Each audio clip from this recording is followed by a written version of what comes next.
નમસ્કાર।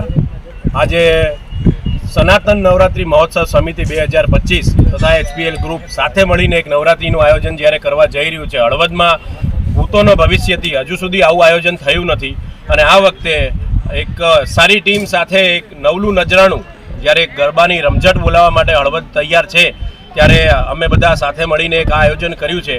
આમ તો બધી નવરાત્રિઓ જે થતી હોય છે એ પર્સનલ લાભાર્થે થતી હોય છે, પણ આ ટીમનો એક અલગ જ પ્રકારનો નિર્ણય લેવાયો છે અને એમાં એવું નક્કી કરવામાં આવેલ છે કે નંદીઘરના લાભાર્થે કે જે પણ આમાં જે નફાકારક જે રકમ થશે તે રકમ અમે નંદીઘર એને જે રખડતા જ્યાં ઢોર છે એ બધાના માટે એક ઘરનું આયોજન કરવામાં આવી રહ્યું છે।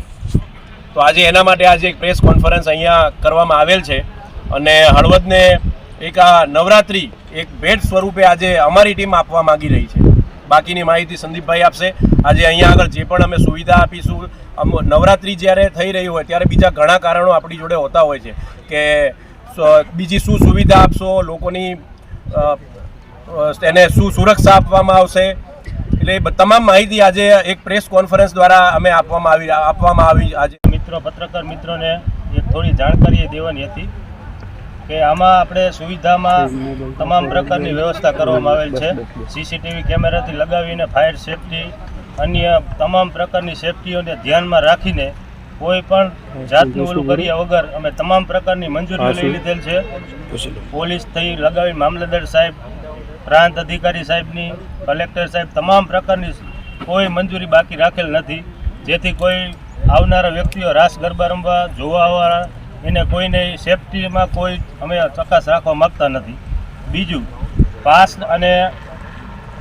જે 5-6 દુકાનના નામ છે હું તમને સ્થળના એ આપું છું કે ભાઈ કૃષ્ણા ફોટો ફ્રેમ છે, કુડોઝ આઈસ્ક્રીમ છે, જીનલ સુપર માર્કેટ છે, પછી શ્રી કોમ્પ્યુટર છે અને બીજું શ્રીજી એગ્રો છે। આ તમામ જગ્યાએ ફેમિલી પાસ અને કપલ પાસ મળી રહેશે, સિંગલ પાસ પણ અહીંયા મળી રહેશે। બીજું તમારા મિત્રો જે પણ કંઈ પૂછવા માંગતા હોય એ કહેજો। કેટલા લોકોની ક્ષમતા છે ને શું રેટ છે? આ ગ્રાઉન્ડમાં 2500 થી 3000 ખેલૈયાઓ રાસ ગરબા રમી શકશે અને તમામ ફૂડ સ્ટોલના પણ આયોજન કરેલ છે। નાના છોકરાઓ માટે પણ આયોજન કરેલ છે કે છોકરાઓ ત્યાં રમી શકે ગેમ ઝોનનું। માજી સૈનિકના બહેનો માટેની પાસની વ્યવસ્થા કેવી રીતે? માજી સૈનિકો હોય કોઈ એવા એ લોકોને આપણે ફ્રીમાં એન્ટ્રી આપશું, જે દેશ માટે કંઈ કરી ચૂક્યા છે કે હળવદ માટે બી કંઈ કરી ચૂક્યા છે એ લોકો માટે ફ્રી છે।